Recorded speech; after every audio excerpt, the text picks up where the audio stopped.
Bismillahirrahmanirrahim. Assalamualaikum warahmatullahi wabarakatuh. Alhamdulillahi ala ihsani wa syukru lahu ala taufiqihi wa amtinani. Asyhadu an la ilaha illallah wahdahu la syarika lahu ta'ziman li sya'ni. Wa asyhadu anna Muhammadan abduhu wa rasuluhu da'ila ridwani. Allahumma salli alaihi wa ala alihi wa ashabihi wa ikhwani. Hadirin hadirat yang dirahmati oleh Subhanahu wa taala, kita masih melanjutkan hadis tentang ziarah ya. Dan telah kita sebutkan di antara adab ziarah atau menerima tamu adalah kita menemui tamu dengan pakaian yang rapi sebagai bentuk pemuliaan terhadap tamu. Hadis berikutnya Imam Bukhari berkata qala haddatsana Al-Makki qala haddatsana Hanzalah an Salim bin Abdullah qala sami'tu Abdullah bin Umar qala wajada Umar hullatan istabraq. Umar melihat ada pakaian yang terbuat dari sutra. Fa'ata bihan Nabi sallallahu alaihi wasallam, maka dia pun bawa pakaian sutra tersebut kepada Nabi. Faqala ishtari hadhihi. Kata Umar, ya Rasulullah, belilah pakaian dari sutra ini. Wal basha indal jum'ah, dan gunakanlah pakaian ini ketika hari Jumat. Au hina taqdumu alaikal wufudu, atau ketika tamu-tamu datang, utusan-utusan datang ya. Saya sampaikan Nabi terima tamu di masjid, dan tamu sekarang yang berada di area Raudhah ada Tuhan atau Bukut. Jadi yang Nabi dulu terima tamu di tiang itu. Orang datang di masjid Nabawi. Maka tamu-tamu dari jauh, entah mau masuk Islam, entah mengenal Islam, entah bertanya-tanya, ya. Maka kata Umar, hendaknya memakai pakaian yang bagus dari sutra. Maqala alaihi salatu wassalam, maka Rasulullah SAW berkata, innama yalbasuha man la khalaqa lahu fil akhirah. Yang boleh pakai pakaian sutra itu hanyalah orang yang tidak mendapat bagian di akhirat. Itu orang kafir boleh. Ya.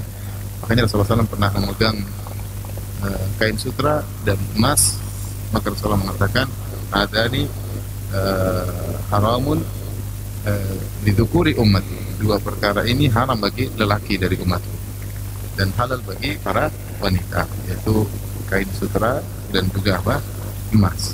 Adapun laki-laki tidak boleh. Adapun orang kafir mereka pakai ya.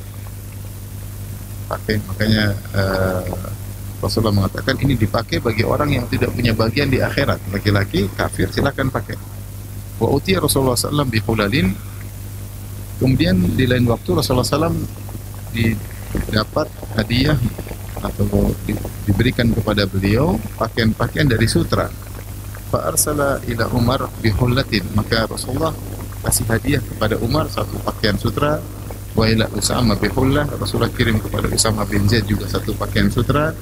Wa ila Aliyin bi hullah, kemudian juga kepada Ali bin Abi Thalib satu kain sutra. Umar heran. Kemarin Umar suruh beli, kata Nabi tidak boleh, ini hanya untuk orang kafir. Sekarang malah Rasulullah kasih hadiah kepada Umar berupa kain sutra. Faqala Umar, maka Umar bertanya, Rasulullah, arsalta biha ilayya, laqad sami'tuka taqulu fiha ma qulta. Engkau kirimkan hadiah kepadaku berupa pakaian sutra, sementara engkau pernah bilang bahwasanya ini adalah pakaian yang pakai adalah orang-orang yang tidak dapat bagian di akhirat. Itu orang kafir. Kok bisa sekarang kirim hadiah kepadaku? Faqala Nabi sallallahu alaihi wasallam, kata Nabi sallallahu alaihi wasallam, tabi'uha au taqdi biha hajataka. Saya tidak suruh kau pakai, tapi kalau kau mau jual silakan, atau ada keperluan hajatmu silakan kau gunakan. Jadi akhirnya disebutkan dalam sebagai riwayat, Umar akhirnya menghadiahkan ini kepada saudaranya, saudara seibu yang masih musyrik. Umar tidak pakai karena itu tidak boleh pakai orang Islam. Umar berikan kepada saudara seibunya yang masih musyrik ya. Yang menjadi perhatian kita di sini bahwasanya di antara sunnah kalau kita bertemu dengan tamu atau bertamu atau ketika menerima tamu, hendaknya memakai pakaian yang terbaik yang kita miliki ya. Dalam rangka untuk menghargai, menghormati ya. Kecuali mungkin kita teman dekat ya. Tapi kalau orang luar ya, kita pakai ketemu tamu. Jangan kaos oblong, Kun ketemu tamu, kayaknya gimana ya? Di antara sunnah kita menunjukkan pemuliaan. Dan di antara sunnah ikramud dhaif, memuliakan tamu. Di antara bentuk muliaan tamu kita pakai pakaian yang rapi ketika tamu datang ya. Ini itu sunnah Nabi sallallahu alaihi wasallam. Baik. Bab berikutnya babu fadli ziyarah. Bab keutamaan berziarah. Imam Bukhari berkata qala hadatsana Sulaiman bin Harb wa Musa bin Ismail qala hadatsana Hammad bin Salama an Thabit an Abi Rafi an Abi Hurairah an Nabi sallallahu alaihi wasallam qala zara rajulun akhan lahu fi qaryatin fa arsadallahu lahu malakan ala madrajatihi fa qala aina turid. Ada seorang menziarahi saudaranya di sebuah negeri atau sebuah kampung. Sepertinya ini terkait dengan bagaimana seorang ziarah meskipun harus bersafar, bersafar sehingga dia pergi ke negeri lain. Perjalanan jauh. Dan ini adalah ibadah.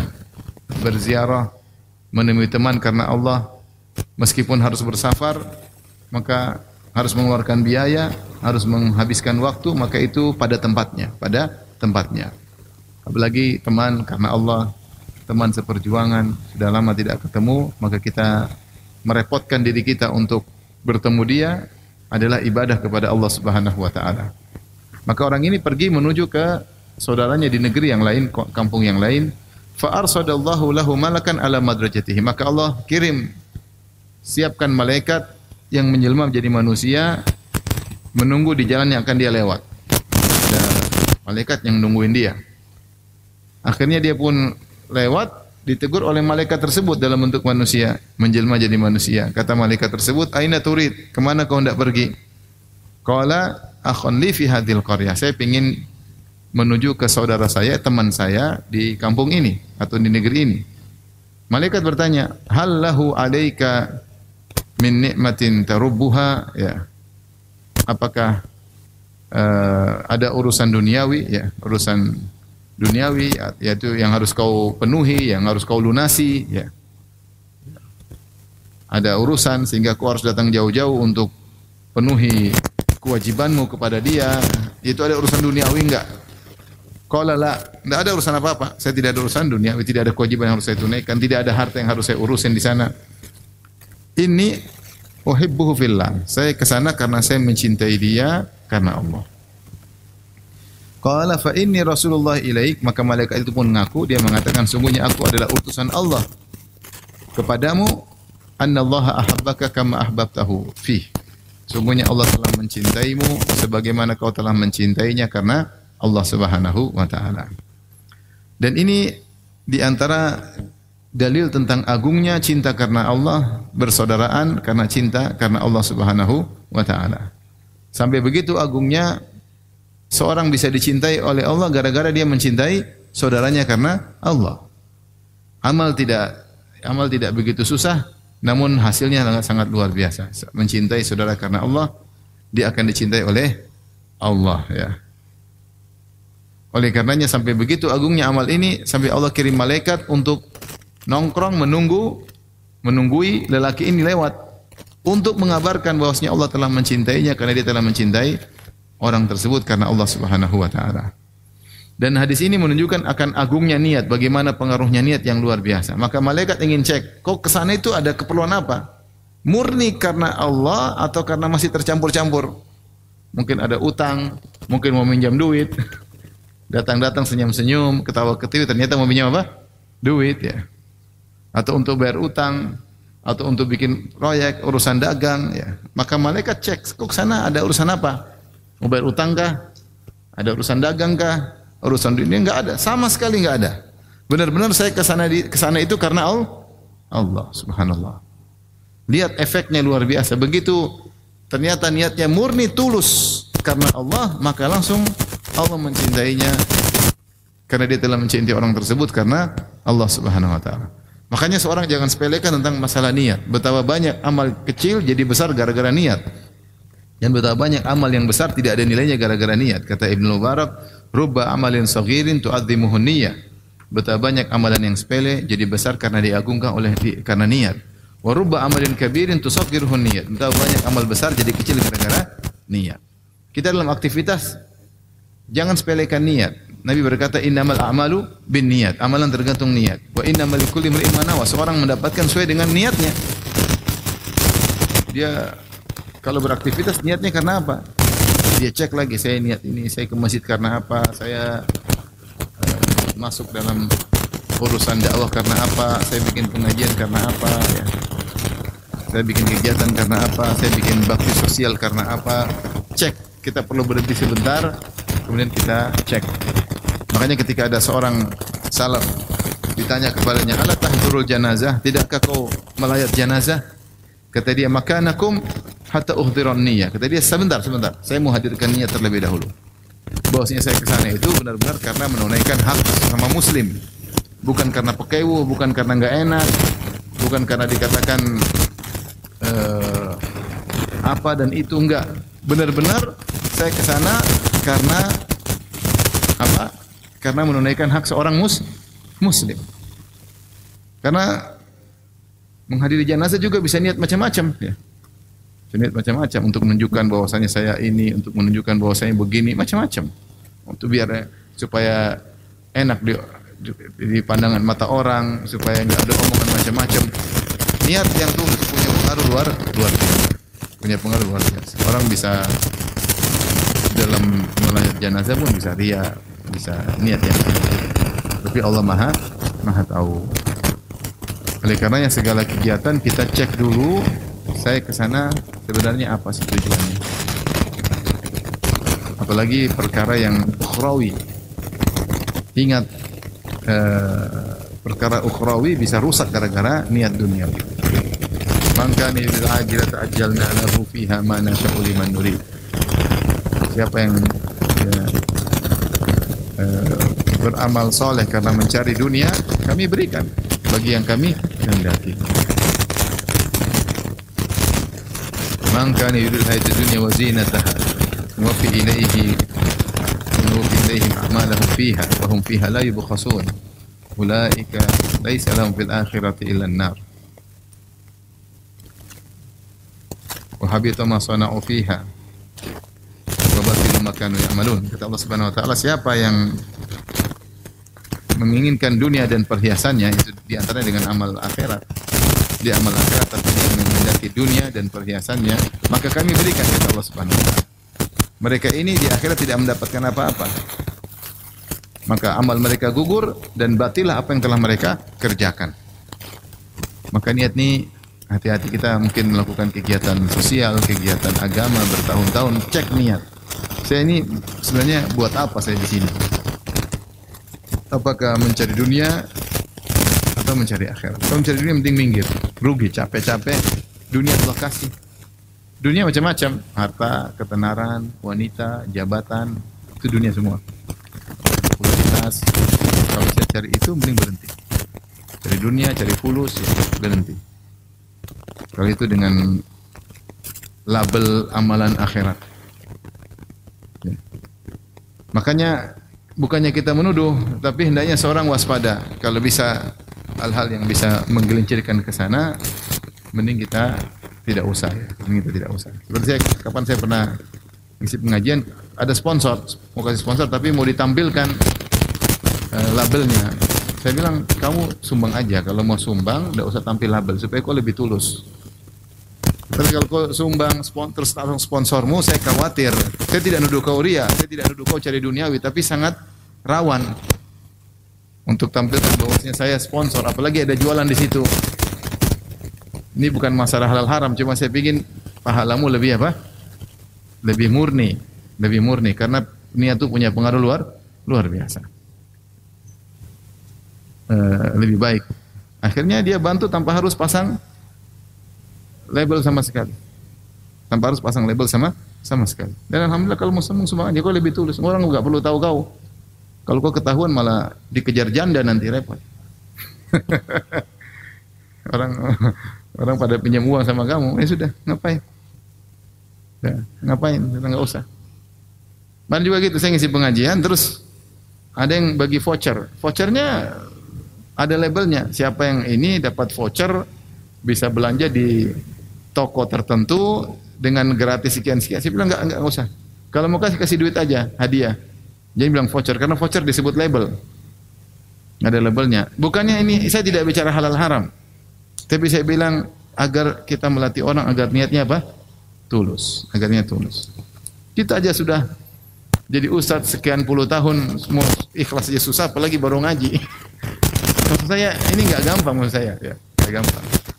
Kita jadi ustadz emang yang bilang kita ikhlas siapa? Nggak ada yang tahu, cuma Allah yang tahu. Kalau kelihatannya sih ikhlas kelihatannya, tapi kan yang tahu hakikatnya siapa? Allah. Ini orang baru ngaji. Orang baru ngaji. Maka di antara tugas para dai memperhatikan juga audiens. Ini ada orang menyumbang sesuatu, kasih tahu, ini masya Allah ini, masya Allah ikhwan kita ini dia bikin rumah untuk para ustadz ya, masya Allah yang mampir. Jadi terkenal dia. Jadi terkenal kan kasihan. Gimana hatinya mau ikhlas? Mungkin bisa ikhlas tapi susah maksud saya. Kalau antum di posisi dia susah ikhlas atau gampang ikhlas? Susah. Susah. Susah. Gimana Oh iya, memang saya bangun ini niatnya karena Allah. Niatnya karena Allah. Berat maksud saya. Kita aja kalau saya di posisi dia, saya aja susah. Saya aja susah. Oleh karena para salaf dahulu, mereka ngerti susahnya ikhlas sehingga mereka tidak mau kita amal soleh mereka. Bukannya dia Ustaz nuduh dia ria. Enggak, saya enggak nuduh. Itu urusannya dengan Allah. Cuma saya bilang tindakan preventif. Sayangilah audiens. Kadang-kadang sebagian dai pansos sama seorang pansos nih. Dia yang pansos dainya. Nih. Ini ada artis kayak ada apa kayak. Kasihan dia baru ngaji. Dia baru ngaji. Ya udah kalau kasih dekat sama dia di balik panggung, di balik layar. Kasihan dia baru apa? Ngaji. Belum tentu hatinya kuat. Ya. Apalagi sudah terbiasa tenar, kemudian mau tenar lagi di dunia akhwat kan. Dunia ikhwan ini lain lagi, tenarnya beda ini. Jadi kita harus mikir audiens juga, jangan mikir diri kita sendiri. Oh ini demi kemaslahatan dakwah, benar. Saya tahu tujuanmu mulia untuk masalah dakwah. Tapi kasihan dia. Misalkan kita dengan cara yang lain. Selak beluk tentang cara setan menjerumuskan dalam riya. Maka menjaga niat sangat penting. Baik mencari apalagi niat-niat mencari duniawi. Dan duniawi luas, duniawi itu luas. Ada harta, ada popularitas, ada ketenaran, ada riya, macam-macam. Maka malaikat ketika itu tanya pada orang ini, apakah kau ke sana ada urusan ingin bayar utang kayak ada kewajiban yang harus kau tunaikan kepada saudaramu? Kata dia enggak. Ini uhibbuhu fillah. Saya menziarahi dia murni karena mencintainya karena Allah. Maka akibatnya Allah mencintainya karena dia telah mencintai orang tersebut karena Allah Subhanahu wa taala. Lihat amalan kelihatannya sepele, tapi subhanallah kalau dilakukan dengan niat yang benar bisa meninggikan derajat seseorang. Sampai Allah kirim malaikat untuk mengabarkan kepada dia bahwasanya Allah telah mencintainya karena dia telah memurnikan ziarahnya benar-benar karena Allah Subhanahu wa taala. Ini PR kita semua. Pada pegiat dakwah, para panitia pengajian, ya. Kita bikin kajian sebenarnya apa niat kita? Kita tanyalah. Kita tidak ada yang jamin kita apa? Ikhlas, enggak ada yang jamin. Kalaupun kita ada ikhlasnya, saya tidak mengharap pujian manusia, tapi mungkin ada duniawinya. Numpang supaya jualan, ya. Numpang ini, numpang bisa iklan, ya. Bisa iklan. Jadi kalau saya sarankan pada panitia untuk mengambil tindakan preventif ya, mengambil tindakan preventif. Tapi kalau panitia juga ternyata broker ya sama aja. Ternyata juga memang senang begitu-begitu karena ada keuntungan di balik itu ya saya nggak bisa ngelarang. Maksud saya ini sekedar saran, bukan keharusan tapi apa? Saran bukan menuduh tapi preventif karena masing-masing kita punya kekurangan. Dan saya ngomong gini juga ingatkan diri saya biar saya tidak ikut-ikutan ya. Bab berikutnya, babur rajul yuhibbu qauman walamma yalhaq bihim. Bab tentang seorang yang mencintai suatu kaum sementara dia sendiri belum bisa menyamai kaum tersebut dalam satu amalan. Dan ini adalah bab yang sangat indah. Kenapa sangat indah? Karena dengan mencintai orang soleh kita bisa dikumpulkan bersama mereka. Padahal kita enggak mampu beramal soleh seperti mereka. Bagi orang yang mengerti bab ini, maka inilah bab yang sangat indah. Dan kita diajarkan untuk mencintai para solehin. Ada orang lebih unggul daripada kita, kita cintai dia. Jangan hasad, tapi kita cinta sama dia. Kenapa kita berharap bisa dengan kecintaan kita kepada mereka, kita bisa dikumpulkan bersama mereka. Almar'u ma'aman ahab. Ya.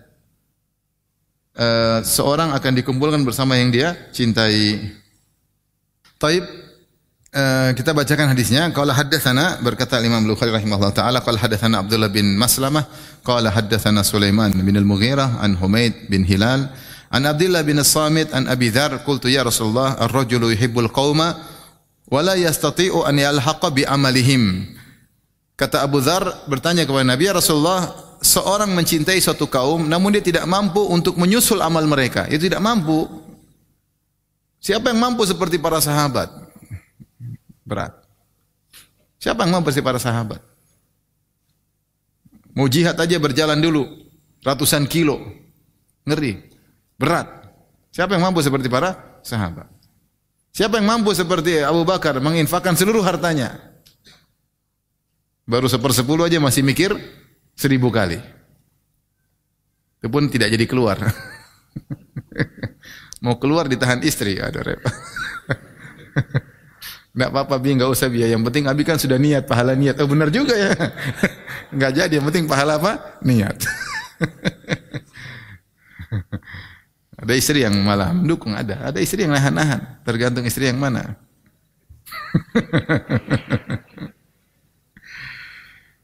Maka siapa yang mampu seperti para sahabat? Enggak ada yang mampu, berat. Ya. Siapa yang mampu berjihad seperti para sahabat? Ya, yang kata dalam riwayat kata Khalid bin Walid, malam yang paling aku cintai adalah malam penantian aku bersama Muhajirin kaum Ansar menanti besok menyerang musuh. Itu malam yang paling aku cintai. Lebih aku sukai daripada kalau malam dihadirkan istri baru. Masih kurang.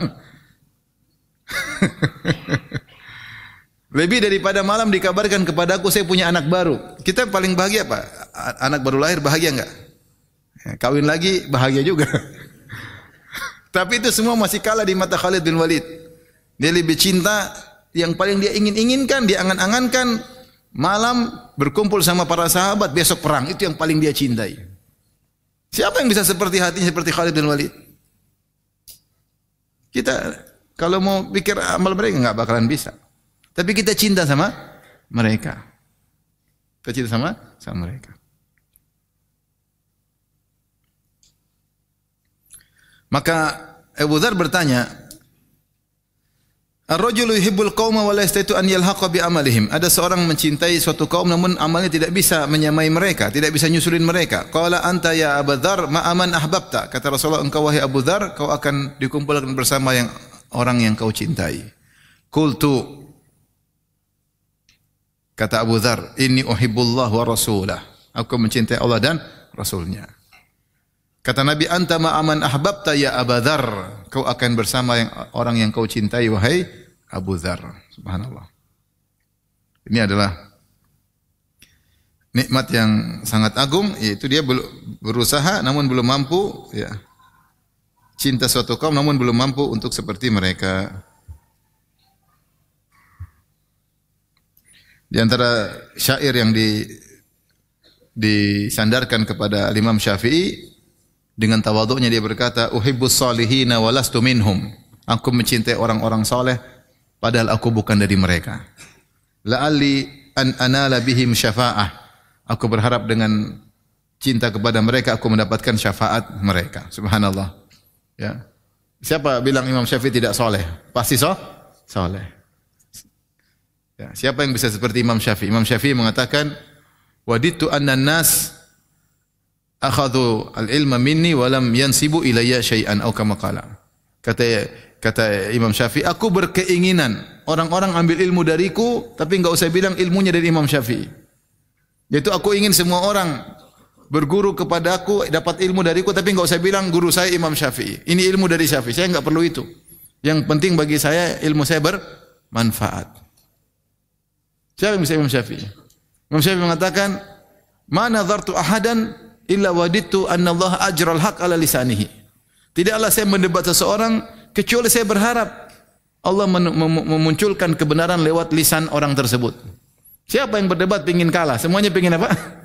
Menang. Imam Syafi'i ingin, saya ingin dia yang menang, tapi kebenaran lewat lisan dia. Siapa yang seperti Imam Syafi'i? Meskipun demikian dia tidak angkuh, tidak sombong, dia mengatakan uhibbus salihina walastu minhum. La'alli an anala bihim syafa'ah. Aku mencintai para salihin meskipun aku bukan dari mereka. Yaitu mencintai salihin itu bagus, karena dengan mencintai salihin berharap kita dikumpulkan dengan orang-orang saleh.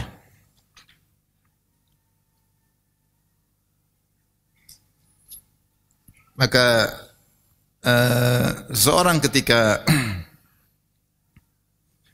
melihat ada salihin, hendaknya mereka mencintai mereka.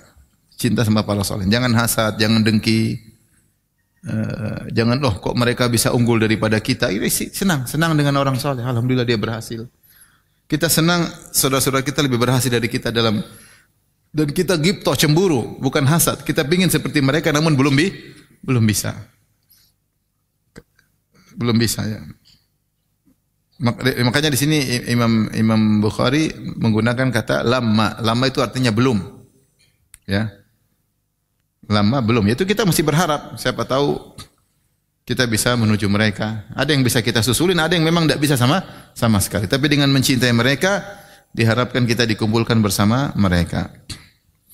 Oleh karenanya hati bersih dituntut, ya, uhibbus salihin walastu minhum. Aku mencintai orang salihin meskipun aku bukan dari mereka. Allah berfirman tentang hati orang-orang yang bersih hatinya, kata Allah, walladzina ja'u min ba'dihim yaquluna rabbana ighfir lana wa li ikhwanina alladhina sabaquna bil iman wa la taj'al fi qulubina ghillan lil ladzina amanu rabbana innaka ra'ufur rahim. Dan orang-orang yang datang setelah kaum Muhajirin dan kaum Ansar. Setelah Allah muji kaum Muhajirin dan kaum Ansar, Allah mengatakan tentang generasi berikutnya setelah kaum Muhajirin, kaum Ansar, yaitu termasuk kita semua.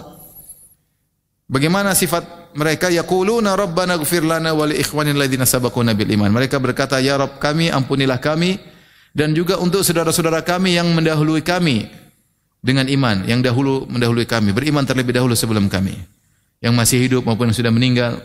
Wala taj'al fi qulubina ghillan lil ladzina amanu. Dan janganlah kau menjadikan dalam hati kami ada ghil, ada kedongkolan, kejengkelan, tidak suka kepada orang beriman.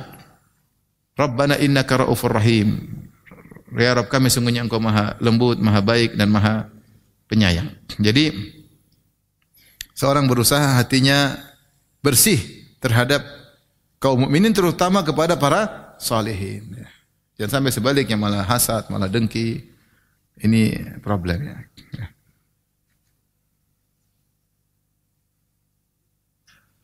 Tapi hadis berikutnya, Al-Imam Bukhari berkata, qala hadatsana Muslim bin Ibrahim, qala hadatsana Hisham, qala hadatsana Qatadah an Anas radhiyallahu anhu anna rajulan sa'ala an-nabiy sallallahu alaihi wasallam. Dari Anas bin Malik ada seorang bertanya kepada Nabi, "Ya Nabi Allah, mata sa'ah?" Wahai Rasulullah, kapan hari kiamat?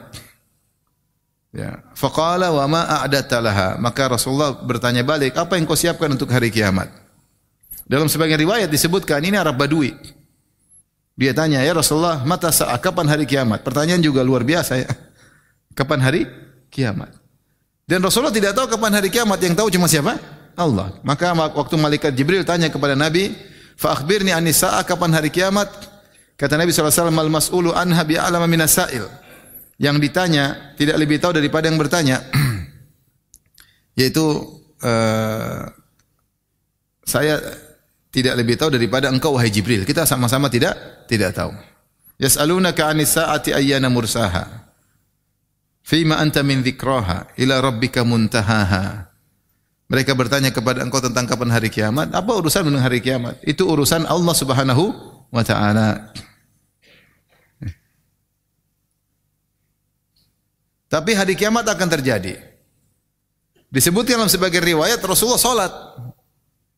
Setelah salat bertanya, setelah salat Rasulullah langsung jawab. Rasulullah salat, Rasulullah tanya, "Aina sa'il?" Tadi mana yang bertanya? Saya Rasulullah. Maka Rasulullah balik bertanya kepada dia tentang pertanyaan yang bermanfaat. Karena Rasulullah juga tidak tahu jawaban kapan hari kiamat. Hari kiamat tahu enggak tahu akan terjadi. Cepat atau lambat akan terjadi. Inna sa'ata atiyatun wa anna sa'ata atiyatun la raiba fiha wa anna Allah yab'atsu man fil qubur, bahwasanya hari kiamat akan datang cepat atau lambat tanpa ada keraguan, dan Allah akan bangkitkan orang-orang dari kuburannya. Ya. Yang penting apa yang kau siapkan? Maka Nabi balik bertanya, wa madza a'datalah? Apa yang kau siapkan bertemu hari kiamat? Istilahnya kalau kita lagi di suatu kampung terus ada musuh mau datang. Musuh mau datang nih. Kapan datangnya?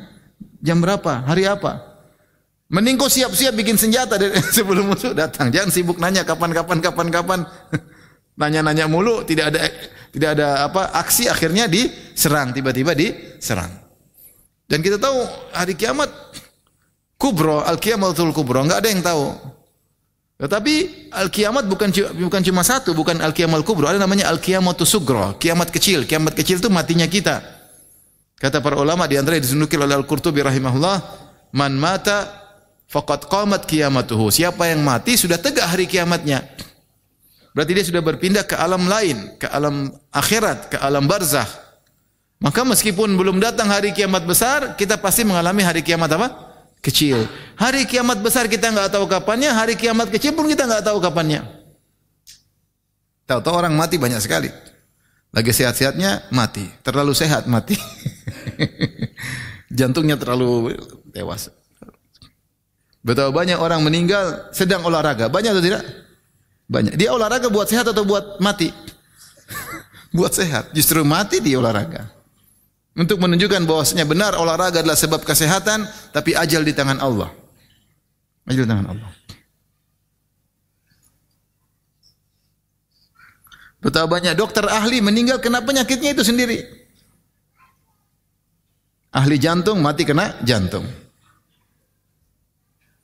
Ada yang ahli stroke mati kena stroke.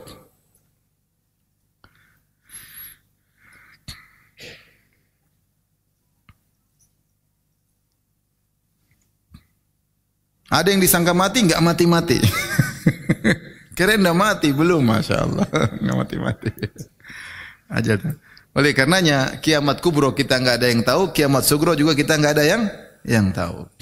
Seorang keluar di tengah-tengah ke cita-citanya, mau ini mau anu, di tengah dengan kekayaannya, kesehatannya, merasa super prima, tahu-tahu meninggal. Qarun fa kharaja ala qaumihi fi zinati, keluar ketemu kaumnya dengan kekayaannya, dengan hartanya, dengan anak buahnya, dengan budak-budaknya, dengan artinya pamer, lagi ajang pamer. Fa khasafna bihi al-ard wa khasafni wa bidarihi al-ard, kami benamkan dia dan rumahnya dalam bumi. Tiba-tiba kematian tiba-tiba. Makanya sering-sering orang keluar dari rumah tidak terbetik dalam batinnya probability 1% pun dia akan meninggal, enggak ada. 0,01% dia enggak ada mikir mungkin saya meninggal saat ini, enggak ada sama sekali. Tahu-tahu meninggal. Ya. Maka itu rahasia. Wa ma tadri nafsun madza taksibu gada wa ma tadri nafsun bi ayyi ardin tamut. Tidak ada jiwa yang tahu apa yang dilakukan besok, dan tidak ada jiwa yang tahu di mana dia akan meninggal dunia. Sebab kemarin ada kerabat, subhanallah, dari Papua. Sakit, berobat Jakarta, meninggal kubur di Jogja. Subhanallah, enggak tahu meninggal di mana. Dari Papua kubur di mana? Di Jogja. Enggak ada yang tahu. Enggak tahu tuh dikubur di mana. Semoga kita dikubur di Madinah, di Baqi. Amin. Tapi jangan sekarang, nanti insyaallah. Kita enggak tahu kita kapan mati, dan kita enggak tahu kapan kita di mana kita dikubur. Maka Rasulullah bertanya, karena Rasulullah tidak tahu jawaban kapan hari kiamat, Rasulullah balik bertanya kepada orang ini, "Madza adatalah? Apa yang kau siapkan untuk bertemu hari kiamat?" Qala, Arab Badui ini ngaku, dia dengan tawadhu'nya, dengan rendah diri, tidak banyak yang dia siapkan. Dia mengatakan, "Ma adatulaha min kabirin." Saya tidak mempersiapkan banyak ibadah. Ya, artinya dalam riwayat yang lain, bikasrati sholati wala siyamin wala zakat wala sadaqatin. Saya salat tapi tidak banyak, saya puasa namun tidak banyak, saya sedekah namun tidak banyak. Tidak ada amal yang besar yang mau saya andalkan ketemu hari kiamat. Illa anni uhibbullaha wa rasulah. Hanya saja aku cinta kepada Allah dan Rasulnya. Faqala, maka Rasulullah berkata, al-mar'u ma'aman ahab. Seorang bersama yang dia cintai. Qala Anasun, Anas berkata, Fama ra'aitul muslimina farihu ba'dal islami asyadda mimma farihu yauma idzin. Aku tidak pernah melihat kaum muslimin gembira setelah gembira dengan masuk Islam seperti gembiranya pada hari itu mendengar sabda Nabi, al-mar'u ma'aman ahab, seorang bersama orang yang dia cintai. Ini menggembirakan. Dalam riwayat yang lain maka Anas berkata, fa inni uhibbullah, fa inni uhibbu Rasulullah, fa inni uhibbu Rasulullah wa Abu Bakrin wa Umar. Ya. Wa arju an akuna ma'ahum bi hubbi iyyahum wa illam a'mal bimithli a'malihim. Maka Anas berkata, ketahuilah aku cinta kepada Nabi. Aku cinta kepada Abu Bakar. Aku cinta kepada Umar dan aku berharap dikumpulkan bersama mereka karena aku cinta kepada mereka meskipun aku tidak bisa beramal seperti amalan mereka. Fa inni uhibbun Nabi wa Abu Bakr wa Umar, kata Anas, aku cinta pada Nabi, Abu Bakar dan Umar. Makanya dulu para salaf mengajarkan kepada anak mereka untuk cinta kepada Abu Bakar dan Umar. Karena orang kalau cinta kepada tokoh-tokoh seperti ini, dia akan terobsesi untuk bisa seperti mereka. Sekarang lihat bagaimana anak-anak muda zaman sekarang. Yang mereka cintai siapa? Mana baca sejarah Abu Bakar, sejarah Umar, sejarah para sahabat. Mereka enggak ngerti. Yang mereka baca terkadang sejarah orang kafir, terkadang pelaku maksiat, terkadang pezina, terkadang pemabuk yang mereka baca, yang mereka tempel di kamar-kamar mereka, poster-poster orang-orang pelaku maksiat. Ingat Rasulullah bersabda, al-mar'u ma'aman ahab, seorang dikumpulkan bersama yang dia cintai. Jangan sampai salah jatuh cinta. Ini PR besar bagi kita. PR besar bagi kita. Anak-anak yang dia cintai siapa? Yang dia cintai kadang orang kafir. Ya. Orang kafir bukan? Orang kafir. Yang dia sahabat nggak ngerti. Yang orang kafir itu mungkin pezina, mungkin dia unggul dalam satu bidang dunia, bidang olahraga misalnya, dicintai oleh anak-anak. Itu aja bacaannya, bagaimana kegiatannya. Akhirnya kan diikuti tentang berita-berita orang ini. Begini. Jadi hal yang biasa. Entah gonta-ganti pasangan, entah minum bir, entah buka aurat, entah diskotik, entah lagi apa. Jadi yang penting adalah apa yang kau siapkan untuk bertemu dengan hari tersebut. Maka seorang peringatan bagi kita semua, kita enggak tahu kapan kita meninggal dunia, tetapi kematian itu pasti akan datang. Maka seorang harus prepare terus, harus ada progres dalam hidup ini. Apa progres saya, amalan saya semakin bertambah atau tidak? Saya ngaji tahun lalu sama ngaji tahun sekarang, iman saya bertambah enggak? Amalan saya bertambah enggak? Saya lebih dekat kepada Allah tidak? Saya lebih nyambung silaturahmi enggak? Saya lebih banyak baca Quran enggak? Renungkan masing-masing. Saya lebih bersedekah enggak? Atau ternyata ngaji malah semakin duniawi. Ketemu ibu-ibu satu dengan yang lain malah ajang pamer-pamer tas branded. Di tempat pengajian gabung dengan ibu-ibu sosialita, akhirnya malah pamer-pameran, bicaranya dunia mulu. Bangga-banggaan sudah keluar negeri, satu ke Paris, satu ke Parangtritis. Yang di Parangtritis malu, kamu kemarin liburan kemana? Ke Paris juga.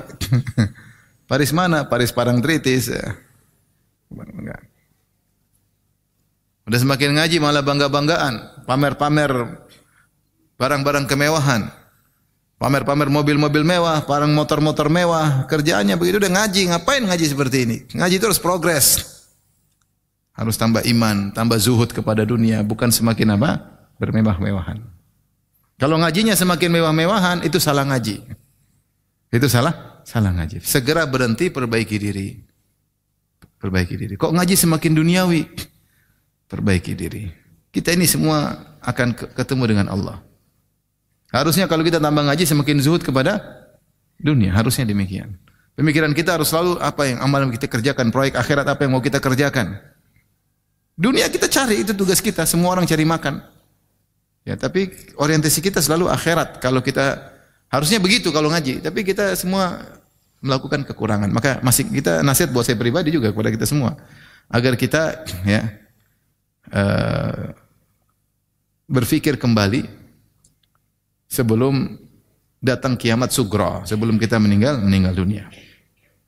Jadi kalau kita baca para salaf, di antara biografi mereka seperti Mansur bin Zadan disebutkan lau kana malakul maut indal bab, seandainya malaikat maut di pintu rumahnya ketuk pintu mau cabut nyawanya, dia tidak mampu menambah amal.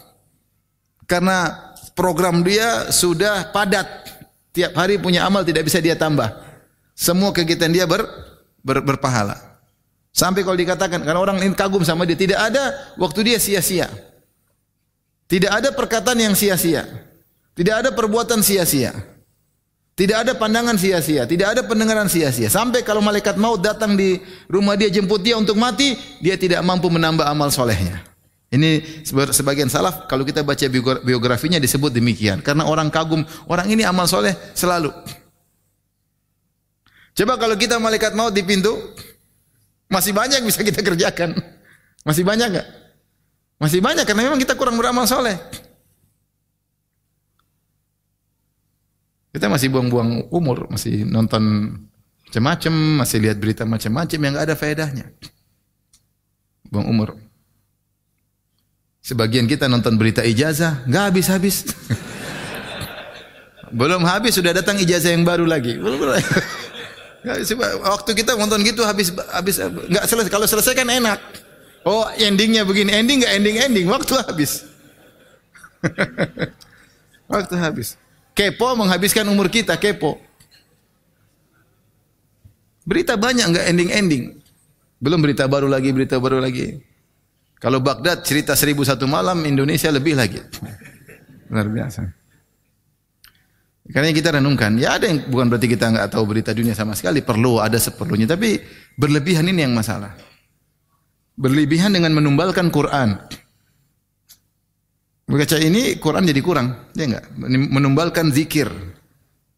Belum hati kita menjadi kacau ya. Jadi tanya pada diri kita, wa madza a'data laha? Apa yang kau sudah siapkan untuk bertemu dengan hari kiamat?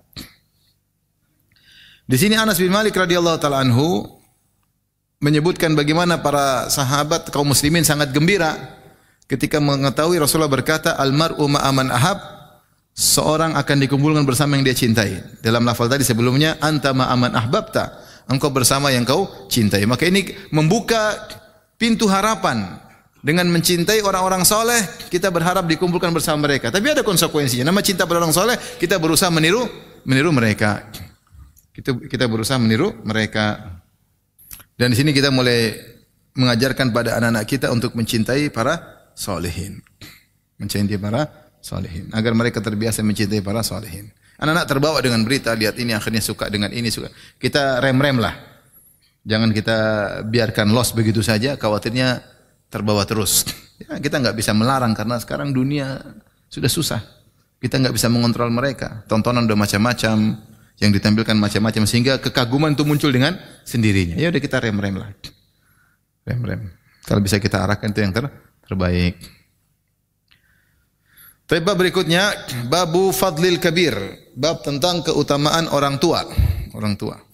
Saya bacakan hadisnya. Qala hadatsana Ahmad bin Isa qala hadatsana Abdullah bin Wahbin an Abi Sakhr an Abi Qusaitin an Abi Hurairah radhiyallahu anhu an Nabi sallallahu alaihi wasallam qala, Rasulullah SAW bersabda, man lam yarham saghirana wa ya'rif haqqa kabirina falaysa minna. Siapa yang tidak menyayangi yang lebih kecil dari anak-anak kecil kami, yang lebih muda daripada dia, wa ya'rif haqqa kabirina, dan tidak mengetahui hak orang besar kami, yaitu tidak mengetahui hak orang-orang besar, orang tua, falaysa minna, maka bukan dari kami.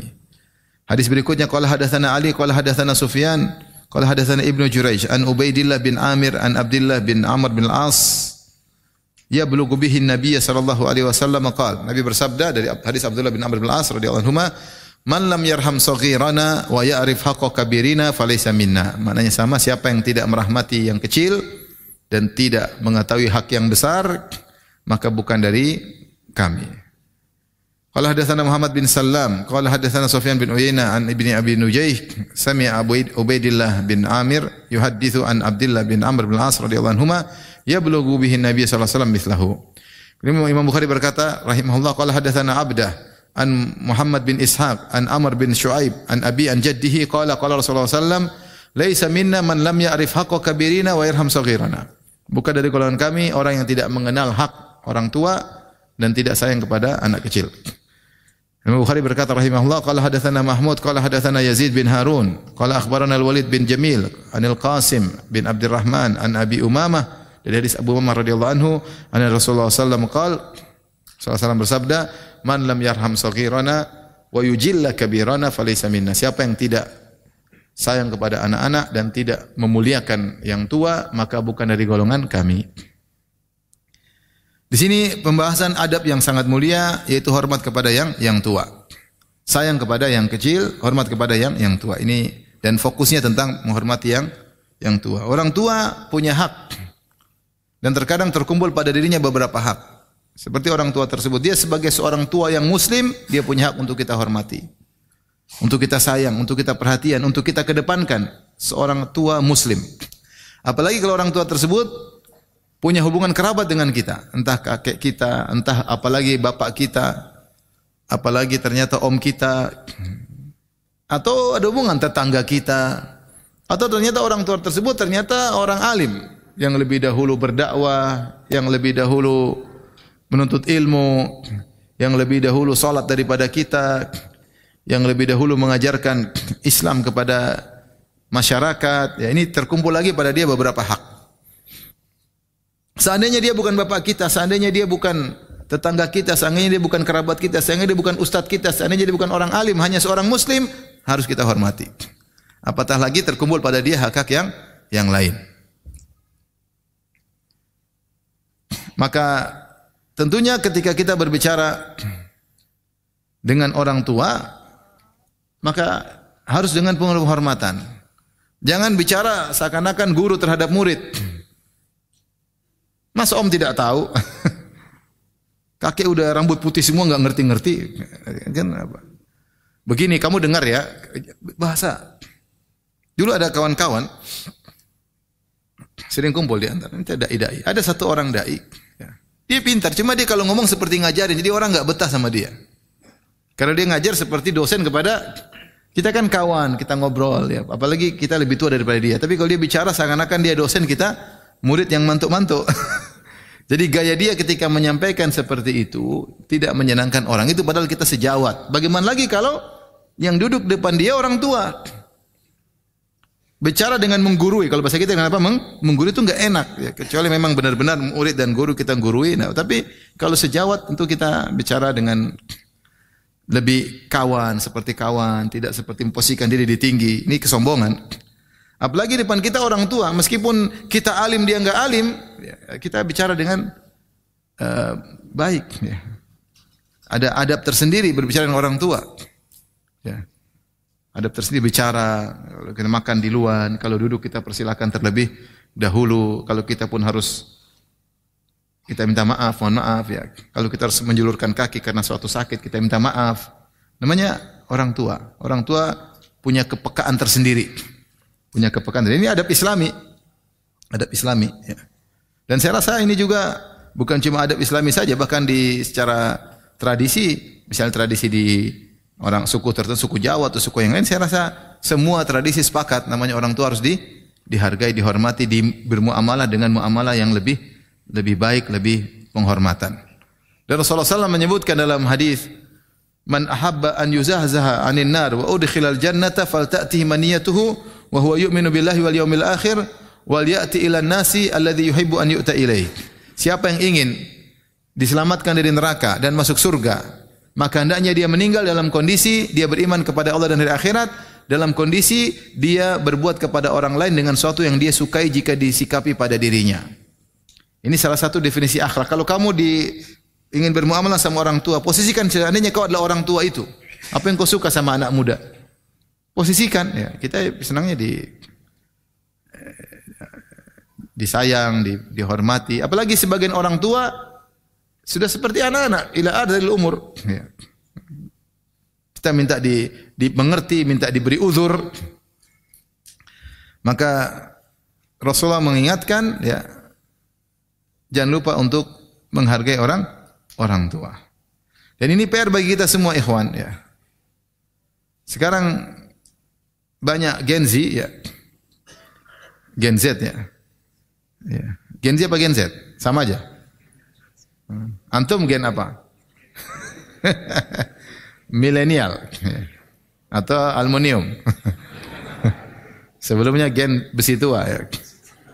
Dan entar lagi meninggal gen besi tua. Jadi subhanallah, karena saking banyak medsos, gadget membuat mereka tidak belajar langsung di alam nyata. Kalau kita kan lihat dulu orang tua kita gimana sama tetangga, sama orang tua, ada contoh nyata yang bisa dilihat sehingga bisa ditiru. Nah, ini contoh nyata ini mulai hilang dari anak-anak. Ada banyak sebab, di antara sebabnya mereka sendiri sibuk dengan dunia maya.